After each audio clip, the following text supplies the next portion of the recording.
ഈ ആനി ക്രിയേഷൻസിലേക്ക് എൻ്റെ എല്ലാ കൂട്ടുകാർക്കും സ്വാഗതം. അപ്പോൾ ഞാൻ നിങ്ങളുടെ സ്വന്തം ടിനു ചേച്ചി.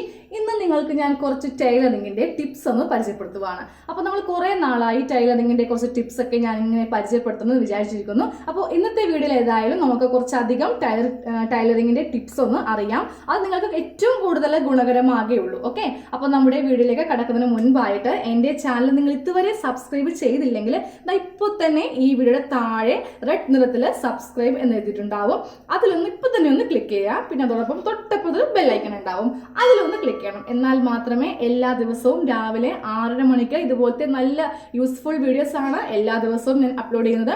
അപ്പോൾ സ്ഥിരമായിട്ട് കാണണ്ടേ? അപ്പോൾ കാണണമെങ്കിൽ സബ്സ്ക്രൈബും ചെയ്യണം, അതോടൊപ്പം ആ ബെല്ലൈക്കൺ ഒന്ന് ക്ലിക്ക് ചെയ്യണം. പിന്നെ വീഡിയോസ് ഇഷ്ടമായിട്ടുണ്ടെങ്കിൽ മാത്രം നിങ്ങൾ ലൈക്കും ചെയ്യുക, ഷെയറും ചെയ്യുക. ഓക്കെ, അപ്പോൾ നമ്മുടെ വീഡിയോയിലേക്ക് കടക്കാം.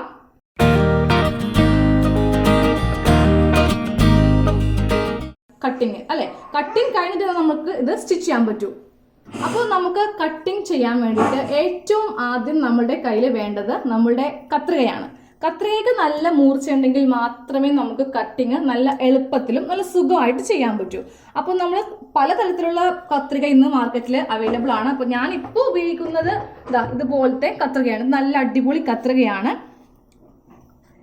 ഇതിന്റെ വില 400 രൂപയാണ്. അപ്പോൾ നിങ്ങൾ പുതിയ കത്രിക വാങ്ങിക്കാൻ ഉദ്ദേശിക്കുന്നതാണെങ്കിൽ ഈ ഒരു കത്രിക വാങ്ങിക്കുന്നതായിക്കോട്ടെ നല്ലത്. ഞാൻ കുറച്ച് നാൾക്ക് മുമ്പ് ഈ വലിയ കത്രികയില്ലേ, പണ്ടെല്ലാവരും ഉപയോഗിക്കുന്ന മോഡലായിരുന്നു, ഈ കത്രികയായിരുന്നു ഉപയോഗിച്ചുകൊണ്ടിരിച്ചത്. പക്ഷേ ഈ കത്രിക ഉപയോഗിക്കുമ്പോഴുള്ളൊരു നമ്മളുടെ ടോപ്പിക്കുമായിട്ട് ബന്ധമുള്ളതല്ല, എന്നാൽ ഞാൻ പറയുകയാണ്, ഈ കത്രിക ഉപയോഗിക്കുമ്പോഴല്ലോ നമ്മുടെ കയ്യിൽ ഇതുപോലത്തെ തഴമ്പ് വരും. അപ്പോൾ കണ്ടില്ലേ, എൻ്റെ കയ്യിലെ ഈ 2 വിരലിലും അത് കുറേ മാറി വന്നു, കറുത്ത കളറിൽ തഴമ്പായിരുന്നു. നമ്മളിതിങ്ങനെ പിടിച്ച് കട്ട് ചെയ്യില്ലേ, അപ്പോൾ ഈ ഭാഗത്ത് ഇതുപോലെ മുട്ടി തഴമ്പ് വരും. പിന്നെ അതുപോലെ തന്നെ ഇത് നമ്മളുടെ മേശപ്പുറത്തേക്ക് വെക്കാൻ പോവാം, കണ്ടില്ലേ, ഭയങ്കര സൗണ്ട് ആയിരിക്കും.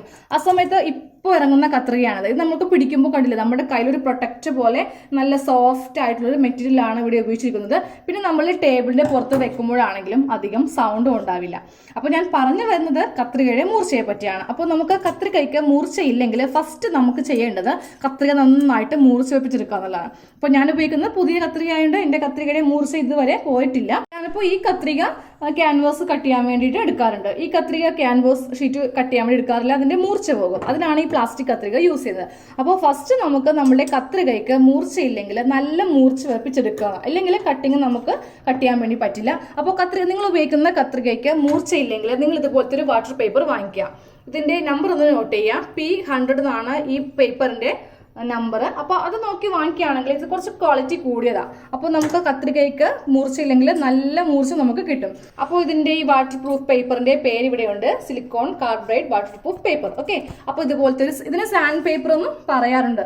ഓക്കെ, അപ്പോൾ നമുക്ക് ഫസ്റ്റ് ചെയ്യേണ്ടത് നമ്മുടെ കത്രിക. ഇതിപ്പോൾ എൻ്റെ കത്രികയ്ക്ക് ഒട്ടും തന്നെ ഈ കത്രിക പഴയതായതുകൊണ്ട് മൂർച്ച കുറവാണ്. അപ്പോൾ ഞാൻ കാണിച്ചു തരാം എങ്ങനെ ചെയ്യണമെന്ന്. നമുക്ക് ഈ സാൻഡ് പേപ്പർ ഇല്ലേ, ഇതുപോലെ ഇങ്ങനെ ഒന്ന് കട്ട് ചെയ്ത് കൊടുക്കുക. അപ്പോൾ ഇത് നല്ല ഗ്രിപ്പുള്ള ഒരു പേപ്പർ ആയതുകൊണ്ട് കത്രികയ്ക്ക് പെട്ടെന്ന് ഈ ഭാഗത്ത് നല്ല മൂർച്ച കിട്ടും. അപ്പോൾ ഇതുപോലെ ഇടവിട്ട് പോലെ നിങ്ങളും കൂടെ കട്ട് ചെയ്ത് കൊടുക്കുക. ആ ഒരു സൗണ്ട് കണ്ടില്ലേ, ഒരു പിടുത്തം വരുന്നൊരു സൗണ്ടാണ്. അപ്പോൾ ഞാനിപ്പോൾ ഇത് ഫുള്ളായിട്ട് ഇതുപോലെ ചെയ്യുവാണ്. അപ്പോൾ ഈ പേപ്പറിന് 20 രൂപയാണ് ഇതിൻ്റെ വില.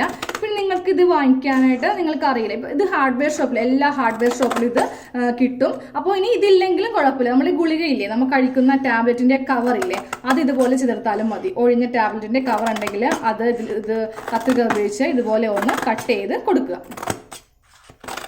അപ്പോൾ ഞാനിപ്പോൾ ഇവിടെ നമ്പർ ഇങ്ങനെ കട്ട് ചെയ്തു. അപ്പോൾ നമ്മൾ ഫസ്റ്റ് കട്ട് ചെയ്യുമ്പോൾ ഉണ്ടല്ലോ ഭയങ്കര ബലമായിരിക്കും, നമ്മുടെ കൈ നമുക്കങ്ങോട്ട് വേദനിക്കും. പക്ഷെ കുറേ കഴിയുമ്പോൾ നല്ല സോഫ്റ്റാണ്, ഇതുപോലെ നമുക്ക് നല്ല സോഫ്റ്റായിട്ട് ചെയ്യാൻ പറ്റും. അതായത് കത്രിക മൂർച്ച വയ്ക്കുന്ന ആ ഒരു സീനാണ് കാണുന്നത്. അപ്പോൾ ഇതുപോലെ സ്മൂത്ത് ആകുന്നതിൻ്റെ കാരണം കത്രികയ്ക്ക് മൂർച്ച വെച്ചു, കണ്ടില്ലേ. ഇപ്പോൾ ഞാൻ വളരെ ഫാസ്റ്റ് അല്ലേ ചെയ്യുന്നത്, ആദ്യമേ എനിക്ക് ഭയങ്കര ടഫായിരുന്നു ചെയ്യാനായിട്ട്.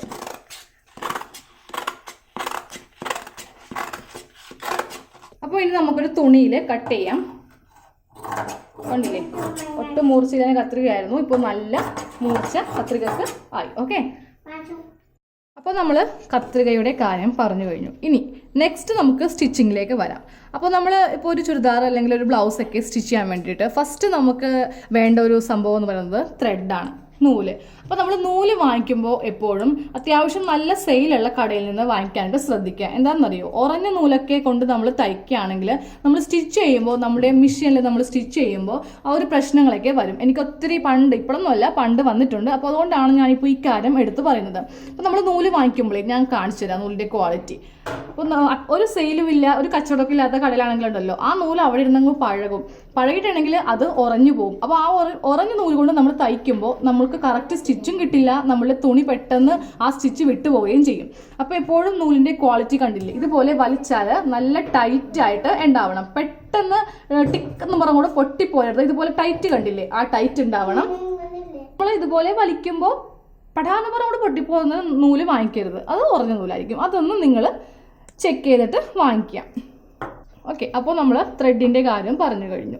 ഇനി നെക്സ്റ്റ് നമുക്ക് ബോബിനിലേക്ക് കിടക്കാം. അപ്പോൾ നമ്മൾ ബോബിനിൽ നൂല് ചുറ്റുമ്പോൾ ഉണ്ടല്ലോ, ഇപ്പോൾ നമുക്കൊരു ചുരിദാർ അല്ലെങ്കിൽ ബ്ലൗസ് നൈറ്റി ഒക്കെ തയ്ക്കണം. അപ്പോൾ നമ്മൾ ബോബിൻ എടുക്കുമ്പോൾ ഇതുപോലത്തെ ഫുള്ളായിട്ട് ഒഴിഞ്ഞ ബോബിൻ എടുക്കുക. പുതിയത് വാങ്ങിക്കേണ്ട, നമ്മുടെ പഴയത് ഇതുപോലെ ഫുൾ തീർന്നത് വാങ്ങിച്ചാൽ മതി. എന്നിട്ട് അതിൽ ഫുള്ള് നൂല് ചുറ്റുക. അത് വേണം നമുക്ക് ഇട്ട് തയ്ക്കുവാനായിട്ട്. ഇല്ലെങ്കിൽ നമ്മൾ സ്റ്റിച്ച് ചെയ്തിരിക്കുന്ന ഇടയിൽ നമുക്ക് നമ്മുടെ നൂല് പെട്ടെന്ന് തീർന്നു പോകും. അപ്പോൾ നമുക്കൊരു ബുദ്ധിമുട്ടായിട്ട് മാറും. അപ്പോൾ എനിക്കൊക്കെ പണ്ട് സ്ഥിരം സംഭവിക്കുന്ന, പിന്നെ അതിൻ്റെ ഇടയിൽ നമ്മൾ ചുരിദാറൊക്കെ മാറ്റി വെച്ചിട്ട് നമുക്ക് പിന്നെ ഒന്ന് ഈ ബോബിനൊക്കെ നിറക്കാനായിട്ട് നിൽക്കണം. ഇപ്പോൾ ഞാൻ ചെയ്യുന്നത് തയ്ക്കണേക്ക് മുമ്പ് ഒരു ഒഴിഞ്ഞ ബോബിൻ എടുത്തിട്ട് ഫുള്ളായിട്ടും കൂടി ചുറ്റും. അപ്പോൾ നമുക്കിത് കഴിയുന്നത് വരെ നമുക്ക് അത് മാറ്റേണ്ടി വരില്ല. ഓക്കെ, അപ്പോൾ ഇത് നിങ്ങൾ ഫുള്ളായിട്ട് ചുറ്റി സ്റ്റിച്ച് ചെയ്യാനായിട്ട് ശ്രദ്ധിക്കുക. ഓക്കെ, അപ്പോൾ നമ്മൾ ത്രെഡിൻ്റെ കാര്യവും അതുപോലെ തന്നെ നമ്മളുടെ ബോബിൻ്റെ കാര്യം പറഞ്ഞു കഴിഞ്ഞു. ഇനി നമുക്ക് നേരെ മെഷീനിലേക്ക് വരാം. അപ്പോൾ നമ്മൾ സ്റ്റിച്ച് ചെയ്യാൻ നേരത്തെ ഇപ്പോൾ എൻ്റെ പവർ മെഷീനാണ്. അപ്പോൾ നിങ്ങളുടെ കയ്യിൽ ചിലപ്പോൾ സിംഗിൾ ആയിരിക്കും, അല്ലെങ്കിൽ ഒരു ഡബിൾ മെഷീനൊക്കെ ആയിരിക്കാം. അപ്പോൾ നിങ്ങൾ സ്റ്റിച്ച് ചെയ്യുന്നതിന് ഒരു 10 മിനിറ്റ് മുൻപേ നിങ്ങൾ മെഷീനിൽ എല്ലാ ഭാഗത്തും ഓയിലൊന്ന് ഒഴിച്ചു കൊടുക്കണം. ഇപ്പോൾ ഞാനിപ്പോൾ ഉപയോഗിക്കുന്ന പവർ മെഷീനിൽ ഒരു ഹോളിലും ഇതുപോലെ ഓയിൽ ഒഴിച്ചു കൊടുക്കേണ്ട ആവശ്യമില്ല. അടിയിൽ ഓൾറെഡി ഓയിൽ ടാങ്ക് ഉണ്ട്. അപ്പോൾ അത് മെഷീന് ആവശ്യത്തിന് അത് പമ്പ് ചെയ്ത് എടുത്തോളും. പക്ഷേ നമ്മളൊരു സിംഗിൾ അല്ലെങ്കിൽ ഡബിൾ മെഷീനൊക്കെ ഉപയോഗിക്കുമ്പോൾ എപ്പോഴും എല്ലാ ഹോൾസിലും ഓയിൽ കമ്പൽസറി ആയിട്ട് ഒഴിക്കുക. എന്നാൽ മാത്രമേ നമുക്ക് മെഷീൻ നല്ല ഫ്രീ ആയിട്ട് നമുക്ക് അറ്റം വരെ അങ്ങ് സ്റ്റിച്ച് ചെയ്യാനായിട്ട് പറ്റും. പക്ഷെ ഞാൻ ഈ പവർ മെഷീനിലും ഓയിൽ യൂസ് ചെയ്യാറുണ്ട്. എപ്പോൾ തയ്ക്കുമ്പോഴാണെങ്കിലും ഈ ഭാഗത്ത് കുറച്ച് ത്രെഡ് എനിക്കൊന്ന് ടൈറ്റ് ആവും എന്ന് തോന്നുന്ന സമയത്ത് ഞാൻ ടെൻഷൻ ഡ്രസ്സൊക്കെ അഡ്ജസ്റ്റ് ചെയ്യാറുണ്ട്. എന്നാലും ചിലപ്പോൾ കറക്റ്റായി വരുന്നില്ല എന്നുണ്ടെങ്കിൽ ഞാൻ ഈ ഗ്യാപ്പിൽ ഇതുപോലെ ഓയിൽ ഒഴിച്ച് കൊടുക്കും. അപ്പോൾ നിങ്ങളുടെ മെഷീൻ ഇതുപോലെ ഒരു 2 തുള്ളി ഒഴിച്ചു കൊടുത്താൽ മതി. അപ്പോൾ നിങ്ങളുടെ മെഷീനിൽ നിങ്ങൾക്ക് ഈ ഭാഗത്ത് ഓയിലൊന്ന് ഒഴിച്ചു കൊടുക്കണം കേട്ടോ. അതിൻ്റെ ഭാഗത്ത് എന്തെങ്കിലും ഇരുമ്പോ അല്ലെങ്കിൽ തുരുമ്പൊക്കെ ഉണ്ടാവും. അപ്പോൾ അതൊന്ന് പൊയ്ക്കോളും. ഇപ്പോൾ നമ്മൾ സ്റ്റിച്ച് ചെയ്യുന്ന സമയത്ത് നമ്മൾ ഏറ്റവും വല്ലാതെങ്ങ് കുഴപ്പിക്കുന്നൊരു പ്രശ്നമാണ് സ്റ്റിച്ച് ചെയ്യുന്ന സമയത്ത് ത്രെഡ് പൊട്ടിപ്പോകുന്നത്. അതിൻ്റെ മെയിൻ കാരണം എന്ന് പറയുന്നത് നമ്മൾ നൂല് ഈ ഭാഗത്തു നിന്ന്, ഇപ്പോൾ ഞാൻ സൂചിയിൽ നൂല് കോർത്തിട്ടില്ല, അല്ലാതെ നമ്മൾ ഈ നൂലിങ്ങനെ വലിക്കുമ്പോൾ ഉണ്ടല്ലോ, നല്ല ഫ്രീയും ആവാൻ പാടില്ല, എന്നാൽ നല്ല ടൈറ്റും ആവാൻ പാടില്ല. ഒരു മിഡിൽ പരുവത്തിൽ വേണം ഈ ത്രെഡ് ഇതുപോലെ ഇങ്ങനെ പോരാനായിട്ട്. അപ്പോൾ നിങ്ങൾ ത്രെഡ് ഇതുപോലെ വലിക്കുമ്പോൾ നല്ല ടൈറ്റ് ആണെങ്കിൽ നിങ്ങൾ ഈ ടെൻഷൻ ഡെസ്ക് ഒന്ന് ഇതുപോലെ ഒന്ന് ലൂസ് ചെയ്യുക. ഇനി ഇവിടെ നല്ല ലൂസ് ആണെങ്കിൽ ടെൻഷൻ ഡെസ്ക് കുറച്ചൊന്ന് ടൈറ്റ് ചെയ്യുക. ഓക്കെ, അത് നിങ്ങളുടെ കഴിവിനനുസരിച്ചിട്ട് വേണം അത് അഡ്ജസ്റ്റ് ചെയ്യാനായിട്ട്.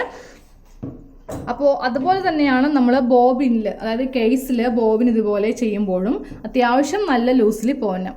ഇപ്പോൾ ഇവിടെ ചെറിയൊരു സ്ക്രൂ ഉണ്ടാവും, ഇതുപോലത്തെ ഒരു ഇതുണ്ടാവും. അപ്പോൾ അത് നിങ്ങൾക്ക് ലൂസ് ആണെങ്കിൽ നിങ്ങളതൊന്ന് ടൈറ്റ് ചെയ്ത് കൊടുക്കുക. ഇതുപോലെ വരാനായിട്ട് കുറച്ച് ബുദ്ധിമുട്ടൊക്കെ ആണെങ്കിൽ നിങ്ങൾ ഈ സ്ക്രൂ ഒന്ന് അഡ്ജസ്റ്റ് ചെയ്ത് കൊടുക്കണം. പിന്നെ നമ്മളുടെ ഡ്രോയർ നമ്മൾ ഇതുപോലെ തുറക്കുമ്പോണ്ടല്ലോ, നമ്മളുടെ ഡ്രോയറിൽ അത്യാവശ്യം നമ്മളുടെ ടൂൾസൊക്കെ ഉണ്ടാവണം. ഇല്ലെങ്കിൽ നമുക്ക് പെട്ടെന്ന് സൂചി ഒടിഞ്ഞു പോവുകയോ അല്ലെങ്കിൽ എന്തെങ്കിലുമൊക്കെ ഒരു കംപ്ലൈൻ്റ് ഒക്കെ വരികയാണെങ്കിൽ നമ്മൾ ഈ നമ്മളുടെ ടൂൾസൊക്കെ അന്വേഷിച്ച് നടക്കേണ്ടി വരും. അതുപോലെ തന്നെ സൂചി മസ്റ്റായിട്ട് ഉണ്ടാവണം. സൂചിയൊക്കെ പെട്ടെന്ന് ഒടിഞ്ഞു പോകാൻ ചാൻസ് ഉണ്ട്. അപ്പോൾ നമുക്കത് മാറ്റണ്ടേ. അപ്പോൾ അതുപോലെ ഡ്രോയറിൽ എപ്പോഴും ഇതുപോലത്തെ ടൂൾസൊക്കെ ഉണ്ടാവണം. അപ്പോൾ നമ്മൾ തയ്ച്ച് കഴിയുമ്പോൾ ഇപ്പോൾ പവർ മെഷീൻ ആണെങ്കിലും കൊള്ളാം, നമ്മൾ ഉപയോഗിക്കുന്ന സെമി മെഷീൻ ആണെങ്കിലും കൊള്ളാം, നിങ്ങൾ മോട്ടർ അതിൽ ഫിക്സ് ചെയ്തിട്ടുണ്ടെങ്കിൽ തയ്ച്ച് കഴിയുമ്പോൾ തന്നെ സ്വിച്ച് ഓഫ് ചെയ്യണം. അതുപോലെ തന്നെ ഈ പ്ലഗ് ഒന്ന് റിമൂവ് ചെയ്ത് മാറ്റണം. അതുപോലെ തന്നെ ഇടിമിന്നലൊക്കെ ഉള്ള സമയത്ത് ഒരിക്കലും നമ്മൾ മെഷീൻ ഉപയോഗിക്കരുത്. ഇതുപോലെ തന്നെ പവർ ഓഫ് ചെയ്യണം. അതുപോലെ തന്നെ ഈ പ്ലഗ് ഒന്ന് ഊരിയിടണം. അപ്പോൾ ഇടിമിന്നലൊക്കെയുള്ള സമയത്ത് നമ്മൾ ഒരിക്കലും എന്ത് അത്യാവശ്യമുള്ള ഒരു കാര്യമാണെങ്കിലും നമ്മൾ ഒരിക്കലും സ്റ്റിച്ച് ചെയ്യരുത്. നമുക്ക് ഷോക്ക് ഏൽക്കാനായിട്ട് ചാൻസ് ഉണ്ട്. അപ്പോൾ എപ്പോഴും ഇതുപോലെ ഇടിമിന്നലുള്ള സമയത്ത് പ്ലഗും ഇതും റിമൂവ് ചെയ്യാൻ ആരും മറക്കരുത്.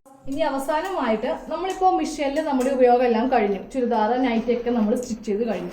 സ്റ്റിച്ച് ചെയ്ത് കഴിഞ്ഞിട്ടുണ്ടെങ്കിൽ അപ്പോൾ തന്നെ മെഷീൻ ഇതുപോലെ കവർ ഉപയോഗിച്ച് മൂടിയിടുക. അപ്പോൾ ഞാനപ്പോൾ എനിക്കിപ്പോൾ എൻ്റെ മെഷീനിൽ ഇതുപോലെ ജാക്കിൻ്റെ ഒരു കവർ ഉണ്ട്. അപ്പോൾ ഞാൻ ഇതിന് മുൻപ് ഒരു വീഡിയോ ചെയ്തിട്ടുണ്ടായിരുന്നു, മെഷീനിൽ നമുക്ക് തുണി കൊണ്ടിട്ട് നമുക്ക് കവർ ചെയ്യാമെന്ന് പറഞ്ഞിട്ട്. അപ്പോൾ അത് കാണാത്തവർ ആ വീഡിയോ ഒന്ന് കാണുക. അപ്പോൾ അതിൻ്റെ ലിങ്ക് ടൈറ്റിൽ ഞാനിപ്പോൾ മുകളിൽ ഒന്ന് ഇട്ട് തരാം. അപ്പോൾ നിങ്ങളതിൽ ക്ലിക്ക് ചെയ്തിട്ടുണ്ടെങ്കിൽ നിങ്ങൾക്ക് ആ വീഡിയോ കാണുവാൻ പറ്റും. നമ്മളിതുപോലെ കവർ ഇട്ടില്ലെങ്കിൽ ഉണ്ടല്ലോ, നമ്മുടെ ഈ ഭാഗത്തൊക്കെ പൊടി കയറി പിടിച്ച മെഷീൻ പെട്ടെന്ന് കംപ്ലൈൻ്റ് ആയി പോകും. അപ്പോൾ എപ്പോഴും മെഷീൻ ഇതുപോലെ സേഫായിട്ട് സൂക്ഷിക്കുക. അപ്പോൾ നിങ്ങൾക്ക് എൻ്റെ വീഡിയോ ഇപ്പോൾ ഇഷ്ടമായിട്ടുണ്ടെങ്കിൽ നിങ്ങൾ സബ്സ്ക്രൈബ് ചെയ്യാത്തവർ തീർച്ചയായിട്ടും സബ്സ്ക്രൈബ് ചെയ്യണേ. അതോടൊപ്പം ബെല്ലൈക്കൺ ഒന്ന് ക്ലിക്ക് ചെയ്യണം. അപ്പോൾ നമുക്ക് അടുത്ത വീഡിയോയിൽ കാണാം. താങ്ക്